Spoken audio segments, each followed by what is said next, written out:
Alors, pour l'introduction de cette vidéo, vous allez pouvoir vous apercevoir que c'est un témoignage. La dame aurait pu prendre très très cher. En fait, elle m'appelle, vous allez le voir dans la vidéo, hein, mais chaud patate, vous allez voir l'état de sa main, regardez les photos. Elle ne s'était pas du tout rendu compte qu'elle faisait une réaction allergique qui aurait pu être grave, voire plus si affinité. Alors je vous dis pas, coup de téléphone, oui bonjour, tatata, ça aurait pu être marrant.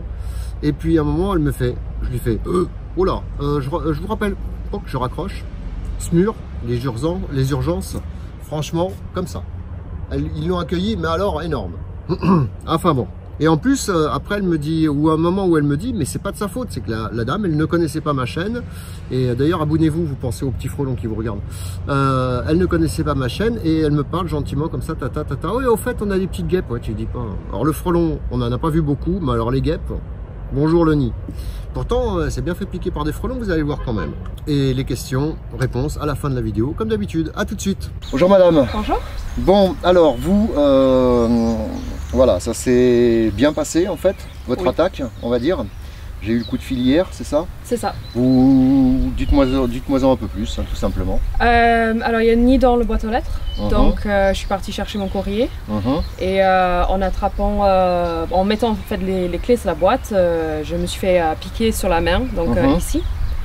Ça a commencé à gonfler assez vite, étant donné que c'est pas la première fois que je me suis fait piquer, je me suis dit bon ça va bien se passer. Ça n'a pas été ça s'est bien passé puisque vous êtes là. Mais ici. Racontez-moi un peu la suite parce que ça m'intéresse un peu plus. J'ai commencé à me sentir pas bien, je fais de l'eczéma et donc du coup je me suis dit c'est moi qui stressais, qui démarrais mon eczéma et je me mettais en panique en fait. Et en fait non, je me suis rendu compte que j'avais tout le corps qui commençait à gonfler, à me gratter. Je me suis mis directement sous la douche en me disant que j'avais besoin de me calmer. Et en fait, non, j'avais la main qui avait triplé en taille. J'ai fini par vous appeler pour détruire le nid, en me disant que j'avais besoin de faire autre chose. Et en fait, là, écoutez, c'est quand même très bon là. C'est vous qui m'avez demandé qu'est-ce qui se passe, etc. J'ai expliqué tout ce qui m'arrivait, les plaques, le gonflement, etc. Et vous avez raccroché. Et quelques secondes plus tard, j'ai reçu un coup de fil du SAMU. Voilà. Bon, je pense que honnêtement, alors, quand vous vous faites attaquer par le frelon, c'est bien de me trouver, de me chercher, etc. Mais là, pour le coup, la dame, en fait, elle m'a raconté un peu son truc. Bon, j'ai de suite calé un choc anaphylactique. Et comme je suis pas trop bille, bon, ouais, j'ai préféré toc. Et allô, le SAMU, bonjour. Je crois que la dame, elle se rend pas compte de ce qui lui arrive. Et en effet, tac, tac, tac, tac. Donc après, ça a été quoi? Pompiers? Alors non, le SAMU, ils m'ont rappelé. Donc j'ai expliqué ce qui m'arrivait. Étant donné que j'arrivais quand même à respirer, j'avais pas les voies respiratoires qui étaient en train de gonfler, ils m'ont attendu aux urgences. Donc je suis arrivée directement 10 minutes après avec ma mère. Et ils m'attendaient. Donc je suis passée directement. Époque, ils vous ont fait quoi? Une piqûre d'adrénaline? Cortisone? Non, j'ai eu des cachets, je ne sais pas exactement ce qu'on m'a donné. Voilà, quelque chose pour calmer tous les plaques, pour dégonfler la main. Je pensais que le passage aux urgences allait être rapide, mais non, ils m'ont gardé presque 4 heures. Pour vérifier que j'allais pas faire une autre attaque parce que même s'ils m'ont donné les cachets, etc., je peux continuer pendant 3 jours à refaire des attaques. Donc là, vous évitez de vous faire piquer maintenant. C'est ça. Vous allez voir un allergologue. Oui. Et puis vous vérifiez toujours pareil. Quand vous voyez un truc qui est pas normal, moi je préfère vous me passer un coup de fil avant de vous faire piquer. C'est mieux. Vous allez voir pourquoi. C'est pas mal. Bon, donc on se souvient quand même que quand vous avez un eczéma, ça se caractérise très simplement. Si vous appuyez comme ça et que vous restez blanc derrière, vous sentez des fourmillements un peu partout, les sourcils, les cheveux, etc. Vous êtes en train de faire un choc anaphylactique, faites gaffe. Vous pouvez tomber capot comme ça. Bon, elle m'a donné son adresse, son numéro de téléphone, donc j'avais à peu près tout. Quand vous avez un problème comme ça, n'hésitez pas, directement, vous appelez le 15. C'est hop, comme ça, ils vous calent, eux ils ont l'habitude, etc., etc. Voilà, allez, maintenant je vais vous montrer ce qui se passe. La dame, elle va rester loin parce que je pense que pour aujourd'hui, elle en a assez. Et puis, surtout par contre, alors la douche était peut-être pas mal, mais par contre, quand vous avez une piqûre comme ça, il faut vous mettre du chaud. D'accord, très chaud. C'est-à-dire que vous mettez. J'ai fait le contraire. Voilà, vous avez fait le contraire, mais comme tout le monde, hein, je vous rassure. Tout le monde dit ouais, mais en fin de compte, comme j'ai chaud, je vais mettre du froid, et en fin de compte, le venin c'est thermolabile. D'accord. C'est-à-dire que quand vous avez, donc surtout sur la main, parce que sur la figure c'est moins pratique, mais en fait vous mettez donc du froid et chaud, donc tiède, et vous enlevez très vite l'eau froide. Et à un moment, vous n'allez plus pouvoir tenir votre main sous l'eau chaude. Hop, vous la sortez et c'est fini. D'accord, ok. Hein, okay. C'est bien à savoir. Ça, vous pouvez faire ça même pour les piqûres de vives, les piqûres de serpents, les piqûres d'extraterrestres, je ne sais pas, ça marche pas. Excusez-moi, j'ai bugué. Voilà. Allez, sur ce, on va passer au reste. À tout de suite. Et puis vous allez voir, c'est pas mal. Autant des fois, vous me voyez en bas de Jolivette, en short ou en jupe. Mais là, bon, pour ce genre d'inter, on met une petite protection quand même. Pour la jupe, je m'excuse, hein, c'est... Non, j'ai jamais essayé la jupe, mais... Ou le kilt plutôt, ça m'intéresse pas. Ah.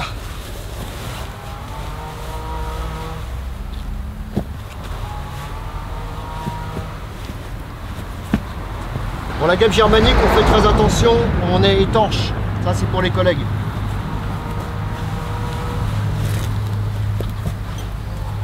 Pour ceux qui m'ont piqué mon logo, par contre, vous pouvez y aller en bas de Jolivette, c'est pas grave.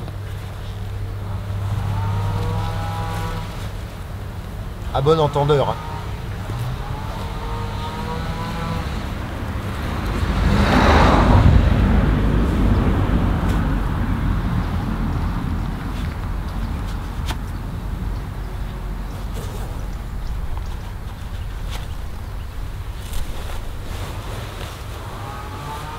En fait, la fermeture, elle se ferme en bas. Donc en haut, c'est étanche. C'est pour ça que j'ai toujours le clapet qui bouge. Allez, let's go. Protection maximale. On va aller voir ça. Vous penserez à dire merci au caméraman amateur. Alors, l'objet du premier délit est ici. Donc, pareil. On voit, là, il y a une activité qui est assez prononcée quand même. Vous voyez de suite. Gamme germanique, un trou et on va traiter direct, ça sert à rien d'attendre et on va revenir dessus après. Donc vous voyez de suite, hein, ça va très vite, ça peut être très important, hein. Je pense que ça l'est parce qu'on voit le tour là comme ça qui est un peu affaissé, donc on va pas traîner. Allez, on va partir. On va partir au vif du sujet, donc là on va partir sur celui que je préfère, c'est-à-dire le frelon asiatique. Je ne sais pas du tout où il est.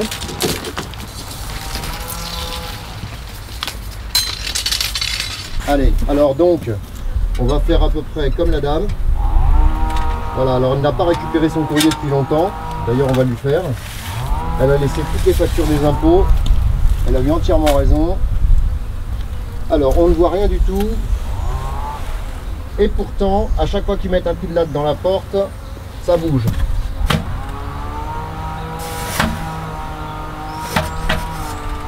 Et pourtant, il doit y avoir quelque chose. Alors, je ne sais pas où c'est. Le frelon asiatique est un farceur. D'ailleurs, en plus, j'ai réussi à fermer là. Voilà. Alors, pourtant, il y a bien quelque chose là-dedans. J'en ai vu un tout à l'heure, je ne sais même pas par où il est sorti. Vous voyez comme quoi le frelon peut être bien caché. Alors on va aller voir derrière. Qu'est-ce qu'on peut trouver? Faites gaffe parce que si jamais c'est vous qui cible, c'est vous qui êtes piqué. Je pense avoir compris ce qui se passe. En fait, je crois qu'ils sont en haut. Par contre, pour savoir où c'est qu'ils sortent les cocos, il y a quelqu'un?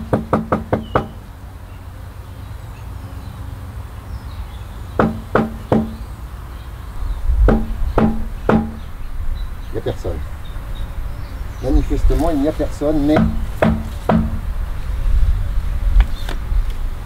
on les connaît pour être sournois.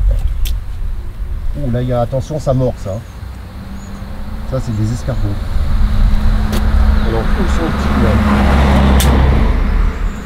Je peux y aller, la boîte aux lettres, elle est bien mise. Hein. Alors, pourtant, j'en ai vu un sortir.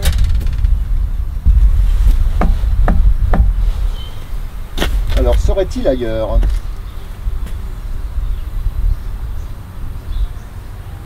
Ce serait pas impossible à ce moment-là qu'en fin de compte ça ne soit pas tout à fait dans la boîte aux lettres. Donc ça c'est des trucs à faire.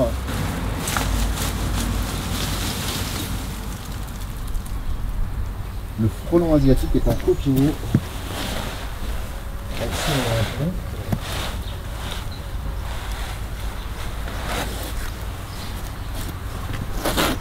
Où est-il passé?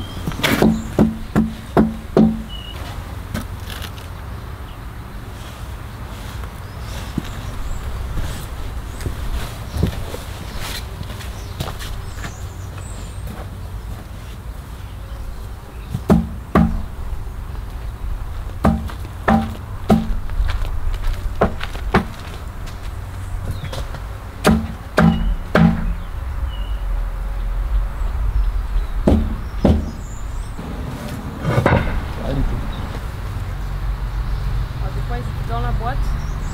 Ah ouais, ils sont... sinon ils étaient autour. Je l'ai toujours vu sortir de la boîte à lettres. Ouais. Mais il a laissé ouvert toute la nuit par contre. Non, non, c'est pas ça. Il y a autre chose.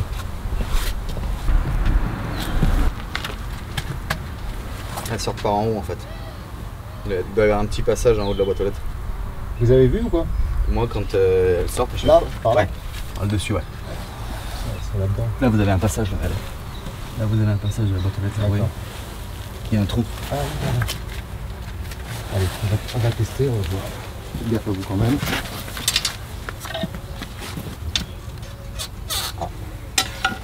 Ça c'est les joies du... Et les shadows pompés, et les shadows pompés. Un truc qui me colle au corps et encore et encore.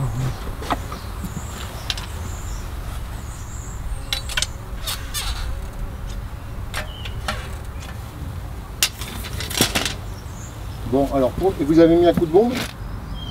Là oui. Il y a 2 Il doit y avoir même une guêpe par terre. D'accord. Dans le trou là, qui doit être séché. Ouais. Alors, on va essayer de voir ça, je vais essayer de voir ça autrement. Bon, alors le frelon, on va repartir sur le guêpe. Le frelon, il s'est barré en mon absence, avant que j'arrive. Mais à mon avis, il y a un truc qui n'est pas normal. Alors, en attendant, on va repartir un peu sur nos guêpes. Vous voyez ce que ça donne, hein? C'est assez énorme, hein? Allez, maintenant je demande de ça, je vais changer l'habit, on va partir sur un truc un peu plus light, je ne sais toujours pas où elle nie et je ne vois rien. A tout de suite. À mon avis, il y a peut-être une autre configuration. Parce qu'en fait, il avait bombé la première fois où je me suis fait piquer. Ouais. Il n'avait plus pendant une semaine peut-être. Ouais. Et une semaine plus tard, il s'était de retour. Elle, la bombe, par contre, ça les a éclatés. Les guêpes, là-bas, elles n'ont rien fait. Mais lui, j'en ai qui sont tombés bam, par terre. Quoi.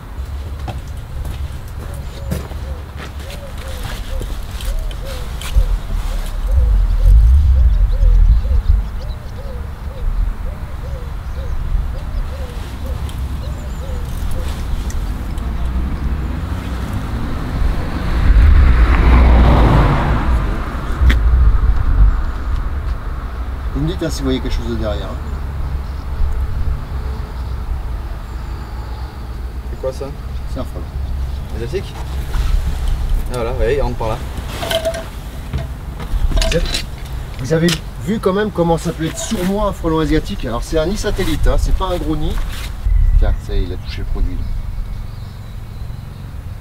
Fatigue ou quoi? Ah ouais, ouais, bah ils aiment pas, tiens, regardez. Moi, quand je l'ai aspergé comme ça, il est tombé dans le pot en bas par terre direct. Pas avec nos produits. Ah ouais? Tiens, regardez ça. Ah bah. Ah ouais, d'accord. Faites gaffe à vous. Ouais. Putain, qu'est-ce qu'elle a cette GoPro, ça va finir au coup de marteau ça. Ah quand même. Alors, vous voyez, hein, pourtant j'ai tapé, j'ai bidouillé, j'ai bistouillé, j'ai fait tout ce qu'on voulait. On n'a rien fait sortir. Et là, exprès pour m'embêter, une fois que j'ai tout enlevé, voilà ce qu'on a. La dame, elle a eu de la chance d'un côté parce qu'elle s'est fait piquer par un nid low cost. Donc elle n'a pas eu un vrai nid. Hein. Enfin, elle a eu bien du frelon, mais c'est pas un nid énorme. Et pourtant, on a tapé, on a bistouillé, on a fait tout ce qu'on pouvait et il s'est presque rien passé. En fait, le nid est au-dessus. Le nid est là. Bon, après, j'avais un signe qui ne pouvait pas tromper. Vous voyez, c'est qu'ici, il y a une tête. Voilà. Comme quoi, des fois on peut avoir de grosses surprises avec ce frelon. Voilà, c'est creux, hein.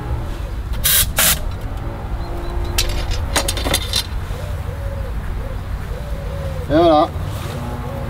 Satané frelon asiatique qui voulait pas sortir en plus, exprès pour m'embêter, pour me mettre en retard. On est toujours au même point, donc bon, c'est pas transcendant, c'est une cinquantaine de frelons qui sont sortis. Mais le problème qu'il y a, c'est que là, avec une bombe, de toute façon, on le voit, vous pouvez rien faire, hein, c'est pas possible. Donc on va remettre la configuration comme elle était. Les frelons vont se traiter au nid tout seuls. Mais voilà, vous voyez comme quoi on peut se faire avoir. Bon, allez, on va repartir sur nos guêpes maintenant. Le nid fait la circonférence hein, du trou, vous voyez quand même. Hein. Très virulent comme guêpe. Alors ça va durer pendant une bonne heure. Et donc les guêpes, après ça va se produire, vont y rester.